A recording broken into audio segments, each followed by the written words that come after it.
اب تین چیزیں وہ ہیں کہ جو دو چیزیں اس میں قدر مشترک ہوں گی. ایک تو یہ کہ وہ غیر موجودگی میں ہوتی ہے، غیاب میں ہوتی ہے، سامنے نہیں ہوتی، رو در رو نہیں ہوتی. اور دوسرے یہ کہ ان تینوں چیزوں کے اندر دونوں رخ موجود ہیں. کہیں کہیں ایک سوشل نیسیسٹی کے طور پر، تمدنی ضرورت کے طور پر وہ کام کرنے پڑتے ہیں، اور وہاں پر اصل فیصلہ کل بات کیا ہوگی؟ وہ نیت ہوگی. کس نیت سے انسان کر رہا ہے. یہاں پہ ان کا اس لیے نشاندہی کر دی گئی کہ ہر انسان ہر وقت یہ دیکھے کہ میں یہ کام کس نیت سے کر رہا ہوں. درو بینی کرتا رہے، اپنے گریبان میں جھانکتا رہے.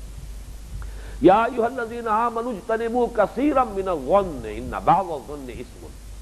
اہل ایمان، ظن، زیادہ ظن کرنے سے بچو، اس لیے کہ بعض ظن گناہ کے درجے میں ہے. یہ ظن کیا ہے؟ گمان کر لینا، خیال کر لینا کسی کے بارے میں. اور ظاہر بات ہے کہ اس میں جو حسن ظن والا پہلو ہے وہ تو مطلوب ہے. یہاں مراد در حقیقت حسن ظن نہیں ہے، سوء ظن. کسی کے بارے میں خام خواہ ایک دل میں خیال بٹھا لینا کہ یہ تو مجھ سے حسد کرتا ہے، یہ تو مجھ سے نفرت کرتا ہے، یہ تو ہر وقت مجھے نقصان پہنچانے کے در پہ ہے، یہ تو میری کاٹ میں ہے، فلاں کا یہ میرے ساتھ معاملہ ہے. کوئی اس کے لیے آپ کے پاس دلائل نہیں، کوئی شواہد نہیں، کوئی ثبوت موجود نہیں، لیکن ایک گمان کا قائل ہو، یہ شخص مراد نہیں. یہ تمام چیزیں سوء ظن. اگرچہ بعض مواقع پر سوء ظن ضروری ہو جاتا ہے، بعض حالات میں ضروری. مثلا آج کے زمانے میں جس میں ہم رہ رہے ہیں، واقعہ یہ ہے کہ اصول تو یہ ہونا چاہیے کہ ہر انسان سے حسن ظن رکھو، الا یہ کہ وہ ثابت کر دے کہ وہ حسن ظن کا مستحق نہیں ہے. اس کے بغیر سوء ظن سے کام نہ کرو. ابتدا سوء ظن سے آپ نہیں کر سکتے، اصول تو یہ ہے. لیکن یہ کہ الحزم فی سوء الظن، اس معاشرے میں برائیوں کا، جھوٹ کا، دھوکے کا، فریب کا، خیانت کا یہ ارتکاب ہو رہا بڑے پیمانے پر، وہاں ظاہر بات ہے کہ احتیاط کا تقاضا یہ ہے کہ آدمی جو ہے ذرا سوچ سمجھ کر معاملہ کرے کسی کے ساتھ، احتیاط جو ہے اس کو ملحوظ رکھے. الحزم فی سوء الظن. اسی لیے یہاں دیکھیے کس قدر محتاط ہے. معلوم ہوتا ہے کہ ہر شے، ہر لفظ جو ہے ناپ تول کر. اجتنبوا کثیرا من الظن، زیادہ ظن سے بچو، اس لیے کہ یہ ممکن ہی نہیں ہے کہ آپ ظن کے بغیر زندگی گزار سکیں. کوئی نہ کوئی تو آپ کا ایک ججمنٹ سا ہو جاتا ہے، آپ معاملہ کرتے ہیں، اور یہ بالکل سکس سینس ہوتی ہے انسان کی. اس کے لیے ہر وقت ضروری نہیں ہے کہ صغرا کبرا جوڑ کر آپ نتیجہ نکال کر بتا سکیں کہ یہ میں بدظنی جو ہے کرنے میں حق بجانب ہوں، جائز ہوں. لہذا اجتنبوا کثیرا من الظن، ظن سے، زیادہ ظن سے بچو. ان بعض الظن اثم، یہ نہیں کہا کہ اکثر الظن اثم، نہیں، ان بعض الظن اثم، بعض ظن گناہ کے درجے میں آ جاتے.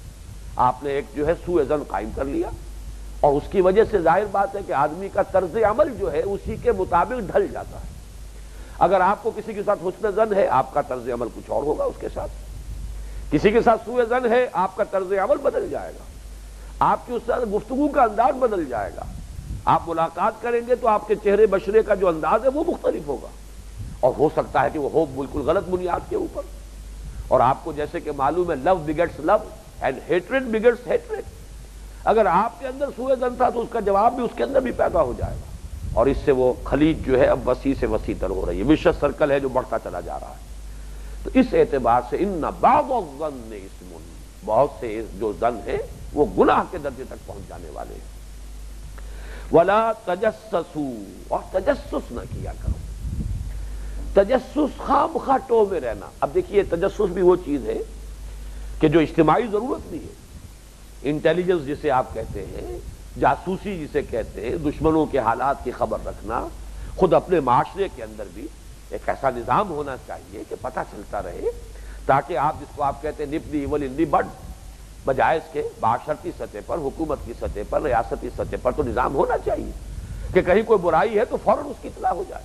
ایسا نہ ہو کہ وہ برائی جو ہے پوری طریقے سے پروان چڑھ جائے، تناور درخت بن جائے، تب آپ جو ہے اس کے خلاف کوئی اقدام کریں. پھر اس کے بعد تو ہو سکتا ہے کہ آپ اس کی ایک شاخ کاٹیں تو دوسری شاخ جو ہے وہ پھل جائے، اور دوسری کاٹیں تو پھر کوئی اور اس کی نکل آئے. تو کوشش تو ہونی چاہیے کہ برائی کو ایک آغاز ہی میں اس کا جو ہے ازالہ کیا جائے. تو اس کے لیے کوئی نہ کوئی تجسس کا نظام جو حکومت کی سطح پر رکھنا ہوگا. لیکن ایک ذہنیت ہوتی ہے، خام خواہ کو آپ کسی کے حالات، خاص طور پہ انفرادی سطح پر، گھریلو معاملات میں، رشتہ داروں میں، معاشرتی سطح پر، پڑوس میں کیا ہو رہا ہے، ان کے گھر میں کیا ہو رہا ہے، فلاں کے گھر میں کیا ہو رہا ہے، یہ حالات آپ کو ضرورت کیا ہے. اگر کسی وقت کوئی مسئلہ آپ کے سامنے آتا ہے تو ٹھیک ہے، آپ اس کے بارے میں سوچئے، غور کیجئے، رائے قائم کیجئے، کوئی اقدام کرنا اقدام بھی کیجئے۔ خام خواہ کو ٹوہ میں رہنا، خام خواہ کو معلوم کرتے رہنا، اور پھر یہ کہ بعض لوگوں کی ذہنیتیں اتنی پست ہوتی ہیں، اتنی پرورٹڈ نیچر ہوتی ہے کہ جیسے مکھی جو ہے گندگی کی تلاش میں رہتی ہے بیٹھنے کے لیے، وہ اسی ٹوہ میں رہتے ہیں، کہیں پتہ چلے کہ اس گھر میں کوئی ناچاکی ہے، یہاں کوئی فتنہ ہے، یہاں کوئی فساد ہے، تاکہ انہیں بھی کچھ اپنا جو ہے کرتب دکھانے کے موقع ملے۔ یہ جیسے مکھی جو ہے گندگی کی تلاش میں رہتی ہے، اسی طریقے سے بعض پست ذہنیتیں جو ہے وہ اس ٹوہ میں رہتی ہیں۔ اس اعتبار سے ولا تجسس، اگر کوئی شے آ ہی گئی ہے سامنے تو ٹھیک ہے، اب آپ اس کے ساتھ معاملہ کریں گے، جو بھی کرنا چاہیے معقول بات ہے، جو بھی آپ کو کرنی ہے، لیکن خام خواہ تجسس اور ٹوہ میں رہنا جو ہے یہ صحیح نہیں ہے۔ اس میں میں خاص بات ابھی عرض کروں گا، لیکن اگلی بھی بات پڑھ لیجئے، وَلَا يَغْتَبْ بَعْضُكُمْ بَعْضًا، اور غیبت نہ کرے تم میں سے ایک دوسرے کی، تم میں سے کوئی کسی دوسرے کی۔ یہ غیبت کسی کی برائی اس کے پیٹھ پیچھے اس کی عدم موجودگی میں بیان کرنا، یہ غیبت ہے۔ اس غیبت کے لیے اس درجے جو یہاں بلاغت اور فصاحت کی واقعہ نہیں ہے کہ معراج ہے، یہ الفاظ جو ہے اَيُحِبُّ أَحَدُكُمْ أَن يَأْكُلَ لَحْمَ أَخِيهِ مَيْتًا فَكَرِهْتُمُوهُ، کیا تم میں سے کوئی شخص اسے پسند کرے گا کہ وہ اپنے مردہ بھائی کا گوشت کھائے؟ تو اسے تو تم نے بہت برا سمجھا، یہ بات تو تمہیں بہت بری لگی، بلکہ بعض جو نفیس طبع لوگ ہوں گے اور بڑے نازک طبع ہوں گے، ان کا تو شاید انقباض طبیعت پہ ہو جائے، یہ قرآن نے کیا تمثیل دی ہے، کوئی اچھی تمثیل اور بھی تو ہو سکتی تھی۔ مردہ بھائی کا گوشت کھانا کون انسان سوچ سکتا ہے؟ یہ تو ناقابل قیاس ایک بات ہے، بالکل جھرجھری سی آ جاتی انسان کے اوپر کہ اس کا تصور بھی کوئی نہیں کر سکتا۔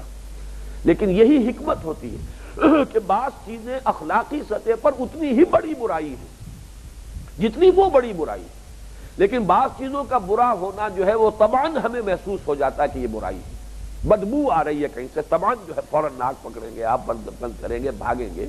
لیکن کوئی اور شے اتنی ہی بری ہے مانوی اعتبار سے، لیکن طبعاً جو ہے فزیکلی آپ کو بری نہیں لگتی، تو اس کی مثال کسی ایسی شے سے، اس بدبو سے جس کی شدت اتنی ہو، اسے دینی پڑے گی۔ اسی طرح، اور یہی میں بیان کیا کرتا ہوں سود کے بارے میں جو حضور نے تشبیہ دی، الربا 70 جزءاً یا 70 حوباً، یہ سود کے گناہ کے 70 حصے، ایسرھا، اس میں سب سے کم، سب سے ہلکا، اس کے مساوی ہے ان ينكح الرجل امه، کہ کوئی شخص اپنی ماں کے ساتھ زنا کرے۔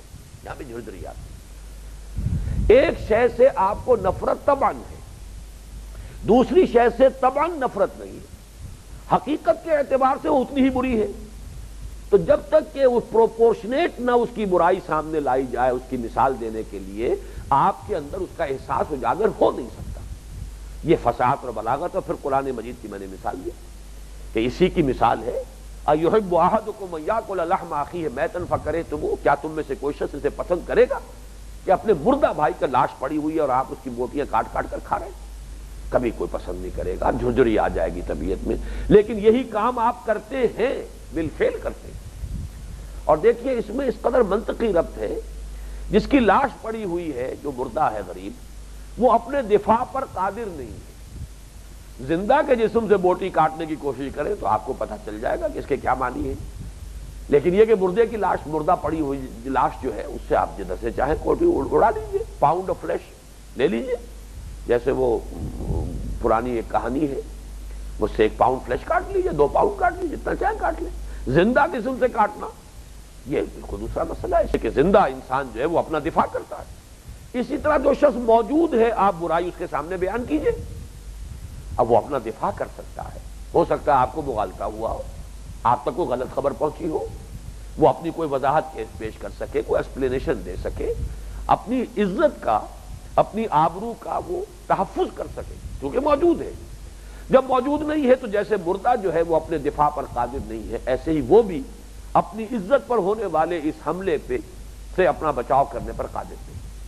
یہ تشبیہ کی بنیاد بھی موجود ہے۔ اَيُحِبُّ أَحَدُكُمْ أَن يَأْكُلَ لَحْمَ أَخِيهِ مَيْتًا فَكَرِهْتُمُوهُ وَاتَّقُوا اللَّهَ، میں نے جیسا کہ عرض کیا ہے، آج پھر بھی دوبارہ بیان کر رہا ہوں، 5 مرتبہ تقویٰ کا ذکر آیا ہے، 5 مرتبہ یا ایھا الذین آمنوا کے الفاظ آئے، اس قدر یعنی ریشو پروپورشن کے حوالے سے یہ خطاب کا صیغہ جو ہے یا ایھا الذین آمنوا اتنی مرتبہ پورے قرآن میں کسی صورت میں نہیں آیا۔